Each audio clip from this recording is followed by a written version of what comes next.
This is same with 4D motion. They're huge in Major League Baseball and golf. It's a movement enhancement analyzation system that he has that's being utilized all across the sport. It basically talks to you about sequencing, because anybody that starts more in their upper half rather than the lower half is going to have some major issues and won't be able to compete at the highest levels. This is Kyle from Diamond Kinetics. They've been around for a while. They're at the cutting edge and the forefront of Major League Baseball with technology and that kind of stuff. So both of them together are going to kind of quantify some things, and I'm going to show you how counterbalancing and that is changing the technology analytics feedouts that we get, right? I'm just going to deal with hitting here because we've had too many pitching guys, all right? So one of the things with the hitting,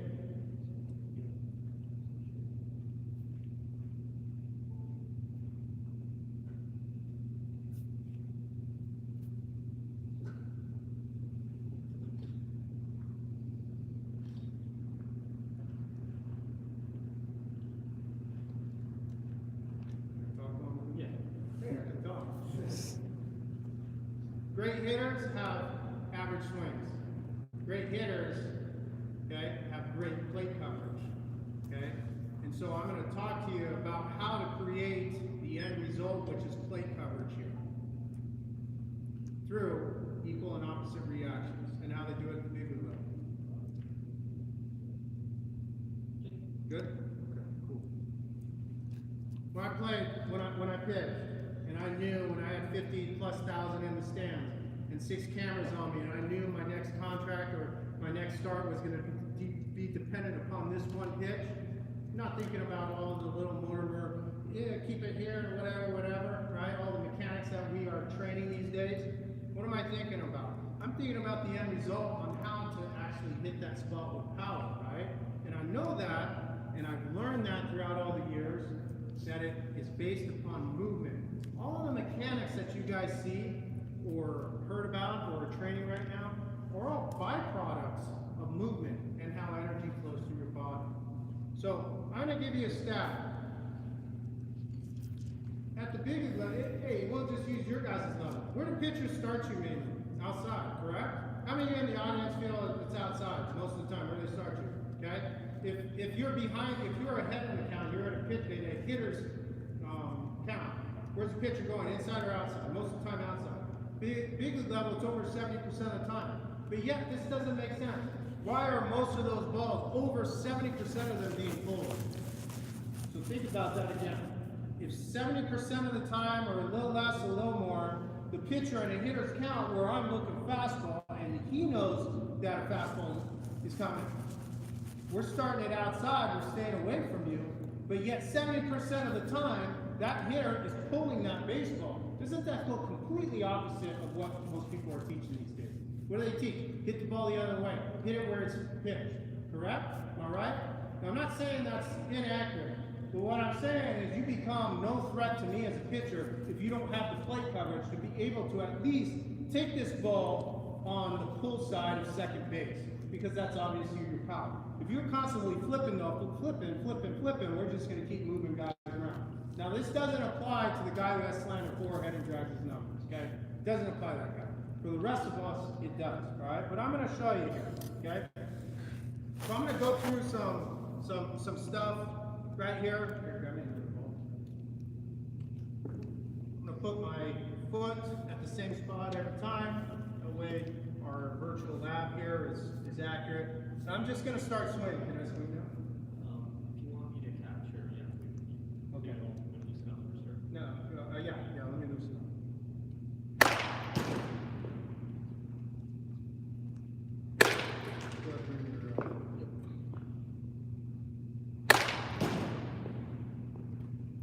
I'm pretty warm. So they're going to capture a few swings here. We're going to get exit velo, my launch angle, all that stuff, and I'm going to show you how to manipulate it. Good? So when you hear the beat, you got 4 seconds to swing. Okay.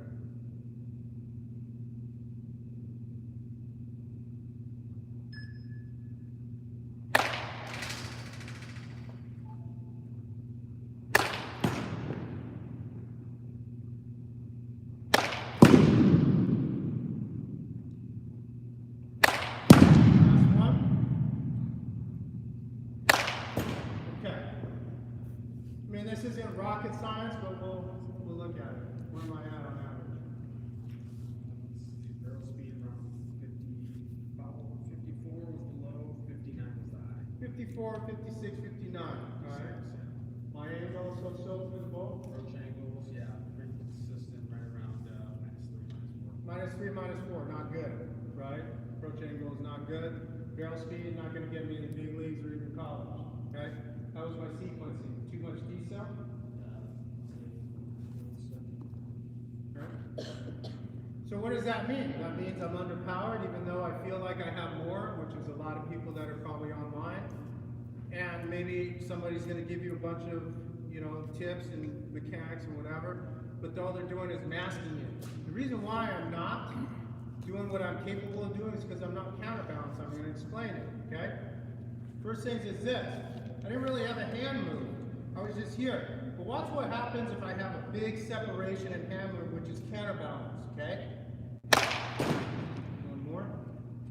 Again. Big. What's barrel speed? 59, 61. That's from a complete dead stop. Counterbalance, right? Action, reaction. Okay? What was that one? 57. Now if I put it all together, big spread. 61. Okay? And if you notice, the bigger my spread, the more fly ball I get, because my angle of attack, or my launch angle, is a lot better, right? I'm not trying to hit the bottom of the ball, it's just the way that the barrel cuts it. Positive 18, okay? Now if I went back to the other swing, and I didn't counterbalance, and it's a short hand move, -7. What's the hand speed? Barrel speed was 59. 59. That's right. 19. Okay? Here's the next one. How was the sequence? The sequence was off. Transition was good, decel off. Right? So what he's saying is, my transition is good, but everything else after that is starting too soon and it's off, right? But when I have the counterbalancing, I'm able to support the energy load all the way through, okay? Here's the next one. One of the things that I'm doing is I'm toe tapping. So if you look from the backside, what I'm doing incorrectly, you can toe tap, but I'm rotating to get my front heel down, right? I'm not getting my front foot into the ground.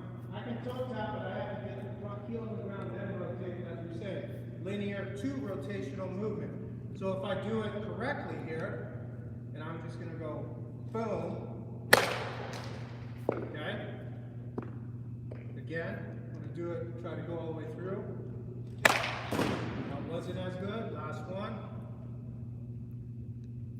Okay. Better? Flat, zero approach, so flat swing, and 60 barrel speed. Right? So you guys can see how you can utilize technology, right, and the analytics, and manipulate your movements in order to get yourself better counterbalance, right? I see a lot of people in the back, some players that are trying to do this and that, which is awesome. You got to learn and feel your body in order to accept its short rolls and its strengths, right? So I did talk about play coverage, okay? We're going to utilize this as the outside, right? This is outside for me. Now everybody is taught to hit this ball right here, deep. You have to. But when it's too low and that pitcher leaves this ball up, we call this the $10 million pitch at the big league level. You know why? Because if you can hit this ball into the stands, you make $10 million, right? So how do we do that? Okay? Now remember, this is a progression. This isn't you're 12, 14, 16, you're in high school and you start doing this and say, hey, Coach Parque told me to do this, right? You're gonna suck. You have to progress to it, okay? So here's the first thing. I'm gonna just use common sense. So if I don't have any hand move, right, and it's all based upon how energy flows, I can't get to it, right? No hand move, can't get to it. Bigger hand move, barely. Bigger hand move, barely. Watch out. Okay? George Killian. Disproportionate. Now if I have big hand move and big front hip move, barely. Same pitch, same everything. Big hand move, big front move. Barrel. Now watch what happens if I get big hand move, big front move, heel into the ground. Now I pull the baseball. And that's how they do it at the big league level, right? But can you do that when they're looking 92, slider, changeup, curveball, all those different things? I'm not sure about that. But if we are 2-0, 3-1, 0-0, and we're looking dead red, what are hitters looking for? Ball up, out, over the plate, right? Now we're not talking about down here. This gets everybody out. I don't care if it's 2-0, 1-2, 0-0. You're probably going to get out 9 out of 10 times if I can hit my spot. It doesn't need to be 95. Just 70 miles an hour. This is an impossible ball to hit, virtually, unless I'm going to cheat and go after it, right? So, I'm good right here. So the last portion of this whole talk is going to be kind of one of these things. It's like, okay, cool, you showed me this. I've never moved this way. I don't know how to do it. Or I'm not sure. My coach maybe doesn't know how to identify it. That's why we came up with the Vela Pro. Okay, our Vela Pro harness is a very simple contraption, as some people call it. It's been in the game for 2 years now. We've got 22 MLB teams. You've got some of the biggest names in the game using it. It's a phenomenal training tool because you can use it at home. And it's a self-trainer. Some people say it's the greatest assistant coach ever, right? I don't know, but that's what we've heard, okay? What it does is it basically sequences you, and if you become unsequenced or unbalanced in any which way or disproportionate, it will give you feedback. Meaning, if I get top heavy, if I blow open too early, if I'm disproportionate in any moves, it'll pull your back foot off the ground, right? And I know some of y'all have used it that are in our audience right now, and there's a ton of y'all that have it on our virtual side. But for all y'all that have it, you can see, okay? Now watch what happens when I go to balance here. So I put it on, this is balance. This right here is what I essentially want to do. I want to throw 90, I want to hit bombs, I need to be on this side at the end of the time. It shifted my weight over to where it needs to be. Now watch what happens when I lean. It pulls my back foot up, right? So it's very simplistic in what you're trying to accomplish. If I rotate, you can see my back heel coming up. So if you want to see this right here, if I prematurely rotate, like I go heel and then rotate, you can see it's pulling it up, like I have to resist. If I get top heavy, it's already pulling my back foot up, right? If I get the blowout, right, it's pulling the back foot up. So essentially the game of the harness is to keep your back heel down into the ground as long as possible. And that's why you see, when you look at high-level hitters, are they squishing the bug? They are, right? What are they doing? They're here. That back heel is into the ground until the barrel starts to move, and then they rotate on it, right? And so that's what we want to accomplish. Boom. If I stay over my backside and rotate, I won't feel these bungees. They stay planted, right? So it's a great addition to what you're trying to accomplish as a hitter. Same thing as a pitcher, because lower half movements are identical in hitting and pitching, so I don't really need to explain that one, right? How am I doing on time? You got 15 minutes. Cool. So I'm going to open it up to questions, comments, concerns, and maybe we can go from there. Are there any questions about things? Any questions right now, screen? I was going to ask about former big league pitcher Parque. All right. Usually there aren't. Awesome. Well, I appreciate y'all time coming out, and for y'all that tuned in, we really appreciate you too. Thank you very much.